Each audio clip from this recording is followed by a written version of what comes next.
Bem, pessoal, vamos prosseguir aqui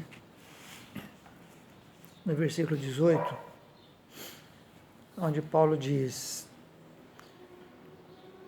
E se te fez algum dano ou te deve alguma coisa, põe isso à minha conta. Veja que Onésimo, quando foge da casa de Filemão, certamente ele causa algum prejuízo. Primeiro porque, sendo servo e propriedade de Filemão, era o dinheiro de Filemão. E ao se rebelar e fugir da casa de Filemão, ele traz prejuízo, porque o dinheiro, a propriedade de Filemão estava sendo tirada, estava sendo diminuída. Além disso, segundo a história, Filemão, Onésimo, não contente em fugir, ele ainda furtou valores da casa de Filemão. A Bíblia não fala isso, mas a história, os historiadores, os estudiosos dizem isso, que ele furtou o dinheiro da casa de Filemão e fugiu da casa de Filemão e foi para Roma. Então, o simples fato dele fugir já foi a causa de prejuízo para Filemão, porque, como já disse, era dinheiro de Filemão. E aí, ainda, além disso, furtou o dinheiro, trazendo ainda mais prejuízo a Filemão. E aí Paulo, sabendo disso, ele diz para Filemão: olha, se ele te fez algum dano, se te deve alguma coisa, porque se ele furtou dinheiro da casa de Filemão, ele devia então alguma coisa a Filemão. Se te deve alguma coisa, põe isso à minha conta, eu vou te pagar. Põe isso à minha conta. Veja que Onésimo tinha uma dívida com Filemão. E essa dívida que ele tinha com Filemão não era apenas uma dívida financeira, era também uma dívida moral. E veja que Onésimo ele não tinha condições de quitar essa dívida com Filemão. Primeiro, não se sabe o valor que ele furtou, se é que furtou, segundo os estudiosos ele furtou, mas não se sabe qual o valor que ele tenha furtado. No entanto, é preciso aqui a gente estar cientes de que ele não teria condições de pagar essa dívida, de quitar essa dívida, não só financeira, mas moral, porque tinha também uma dívida moral. E aí o que Paulo diz? Se ele te deve alguma coisa, ou se te causou algum dano, põe isso à minha conta. Ou seja, Paulo se coloca ali como um remidor. O que é o remidor? O remidor é aquela pessoa da família ou algum terceiro que quita a dívida do outro. Que a pessoa não pode pagar a dívida, então ele vai e quita a dívida, se põe no lugar do devedor e quita a dívida. Isso era muito comum lá no Antigo Testamento, ainda hoje existe esta relação jurídica de remidor, de remissão, fazer remissão de uma dívida. Alguém deve uma dívida, que o bem vai para leilão, então alguém da família vai lá e resgata o bem, redime o bem, compra o bem, paga a dívida e pega o bem de volta. Ainda existe esta figura jurídica no mundo de hoje, nos dias de hoje. E lá no Antigo Testamento isso também era comum. Na lei mesmo, era comum quando um judeu estava endividado, que ele tinha que entregar o seu bem, havia um ano chamado o ano da remissão, em que algum parente remia este bem, dessa pessoa. E nós temos um livro na Bíblia, que é o livro de Ruth, que retrata isso, que demonstra isso, que fala isso, que relata isso. Tinha um casal chamado Elimeleque, que era o chefe da família, e a sua mulher Noemi, que tinha 2 filhos, e que teve uma fome em Belém. Eles saíram de Belém e foram para as terras de Moabe, né, por causa da fome, e lá ficaram. E quando eles saíram, os seus bens foram tomados por outras pessoas, possivelmente algum credor ficou de posse dos seus bens. E aí Elimeleque morre lá na terra de Moabe, seus filhos também, e depois de alguns anos, né, antes dos filhos morrerem, os filhos casaram com 2 moabitas, uma chamada Orfa e a outra Ruth. E depois esses 2 rapazes morrem e fica Noemi viúva e as suas 2 noras também viúvas. E aí Deus abençoou a terra de Israel e voltou a ter mantimento em Israel. Então, depois que os filhos morrem, o marido morre, Noemi resolve voltar para Israel, para Belém, e diz para as suas noras: vai para a casa de seus pais, né, eu vou voltar para a minha terra e vocês ficam com seus pais, vai refazer a vida de vocês ainda são novas, são jovens ainda. E Ruth então se apega à sua sogra e não deixa a sua sogra, e insiste com ela e retorna com sua sogra, retorna não, né? Vai com a sua sogra para Belém, porque ela não tinha vindo de lá, mas ela vai com sua sogra para Belém. E ao chegar lá em Belém, é tempo da colheita, e Ruth vai rabiscar espigas, que era pegar as espigas que ficavam caídas no caminho, que era o judeu, quando estava colhendo as espigas que caíam, eles não retornavam a colher, porque essas que caíam era para os pobres, para as viúvas e para os órfãos e para os estrangeiros. Então era um mandamento de Deus e eles obedeciam isso. E Ruth então vai rabiscar espigas, pegar as espigas que ficaram, as sobras que ficaram pelo caminho, e ela foi pegar. E aí chega um momento da remissão, né, que Boaz, ela vai rabiscar espigas nas terras de Boaz, e Boaz então se apega a ela, sabendo do que ela fez com Noemi, e Boaz era um parente de Noemi, e tinha o direito de remissão. Então ele se interessa por Ruth, se apega a ela, se interessa por ela, e depois promete casar-se com Ruth. Só que antes de casar-se com Ruth, ele faz aquilo que a lei determinava, que era o direito de remissão.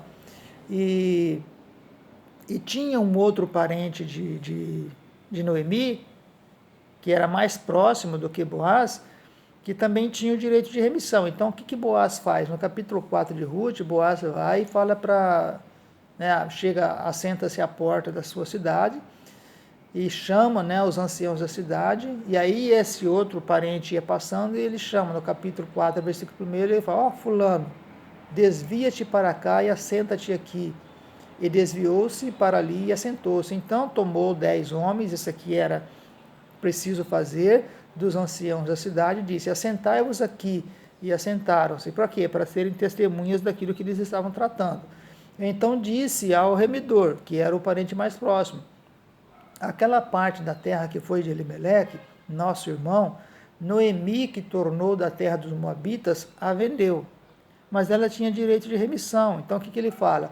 E disse eu: manifestá-lo-ei em teus ouvidos, dizendo: toma-a diante dos habitantes e diante dos anciãos do meu povo, e se has de redimir, redime-a, e se não houver de redimir, declara-mo, para que o saiba, pois outro não há senão tu que a redima, e eu depois de ti. Então disse ele: eu a redimirei. E isso era o fulano que estava dizendo para Boaz. Aí Boaz disse: no dia em que tomares a terra da mão de Noemi, também tomarás a Ruth, tomarás da mão de Ruth, a Moabita, mulher do defunto, para suscitar o nome do defunto sobre a sua herdade, porque também era uma lei em Israel que quando o homem morria sem ter deixado filhos, o irmão ou o parente mais próximo tinha que se casar com a viúva para suscitar descendência ao defunto, ao decujus, para que ele não ficasse sem descendentes. E aí então o remidor, o fulano, disse: para mim não a poderei redimir. Por quê? Porque ele ia ter que abrir mão da sua herança, e ele não queria. Para que não dane a minha herdade. Redime tu a minha remissão para ti, porque eu não a poderei redimir. Ou seja, ele abre mão de ser o remidor, porque não queria perder a sua herança, parte da sua herança para Ruth, e aí então ele dá a Boaz a oportunidade de fazer a remissão. Por que eu trouxe isso? Para mostrar que havia na lei esse direito de remissão. E aqui Paulo se coloca como o remidor. Ele ia remir a dívida ele se propõe a remir a dívida de Onésimo, caso Filemão a fosse cobrar. Caso Filemão exigisse a dívida, Paulo se propõe a pagar. Ele se propõe e se coloca entre Filemão e Onésimo para quitar aquela dívida que Onésimo tinha com Filemão.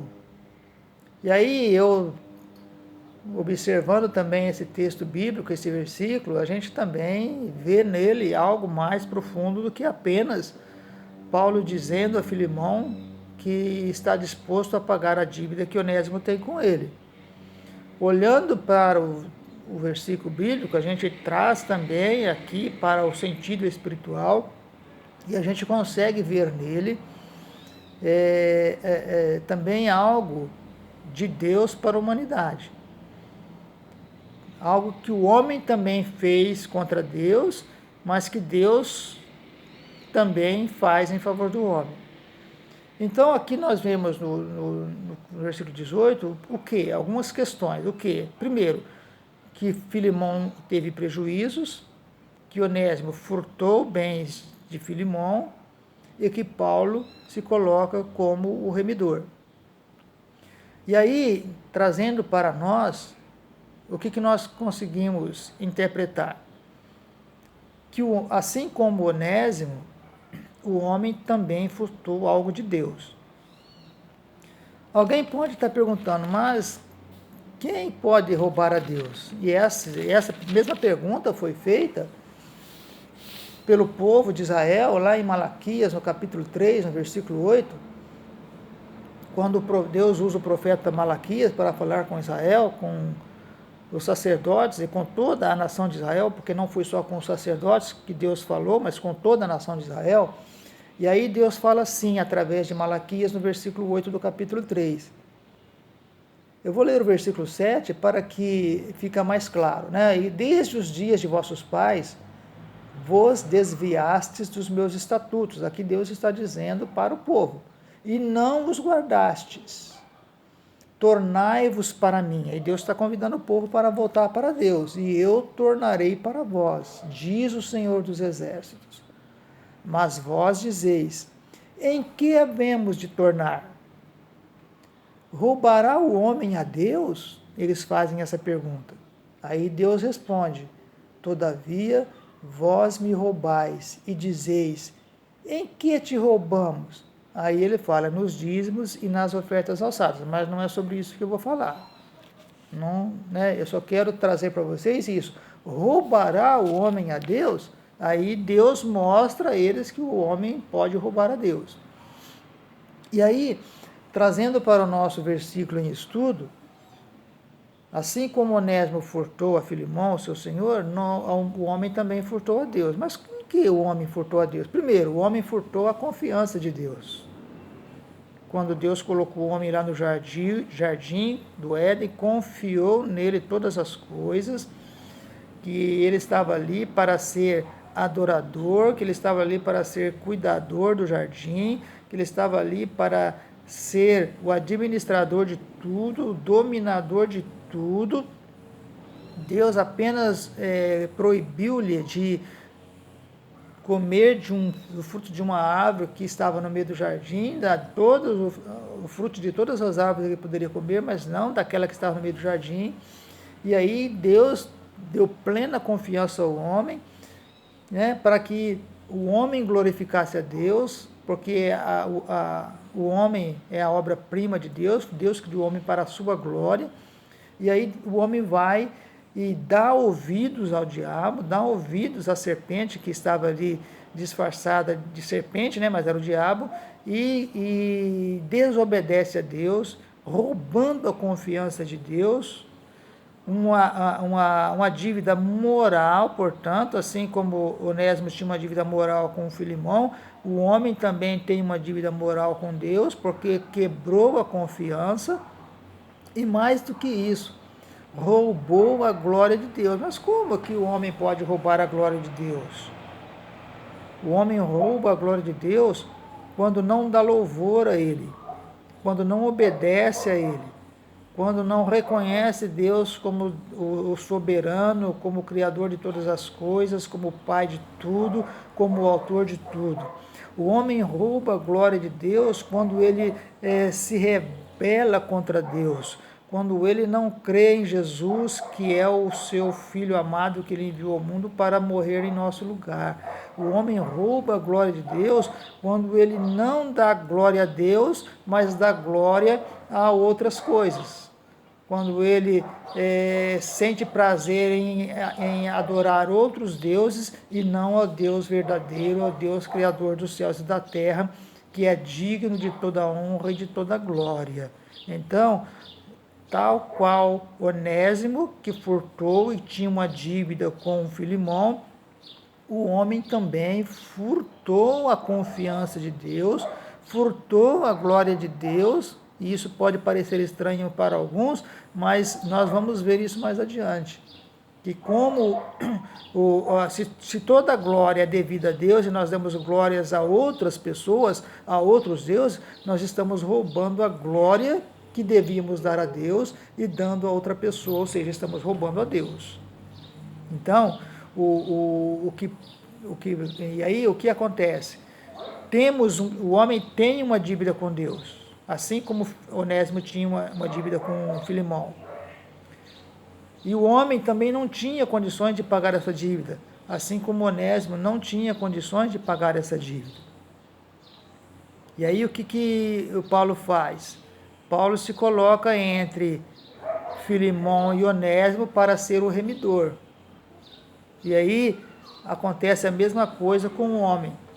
O homem não tinha condições de pagar a sua dívida para com Deus e não tem até hoje. E eu vou parar aqui essa parte para não me estender muito, depois eu continuo e vou mostrar para vocês na Bíblia que o que eu estou dizendo é verdade, que o homem não tem condições de pagar a sua dívida para com Deus, assim como Onésimo também não tinha. Então, o que Paulo faz? Se coloca entre Filemão e Onésimo para ser o remidor, para pagar a dívida, e Deus faz a mesma coisa. Coloca Jesus entre nós e Deus, para que essa dívida nossa que tínhamos com Deus também fosse quitada. Vou parar esse vídeo, né? Já está um pouco longo, e eu continuo daqui a pouco esse mesmo versículo para encerrar esse versículo ainda hoje. Deus abençoe vocês e até daqui a pouco.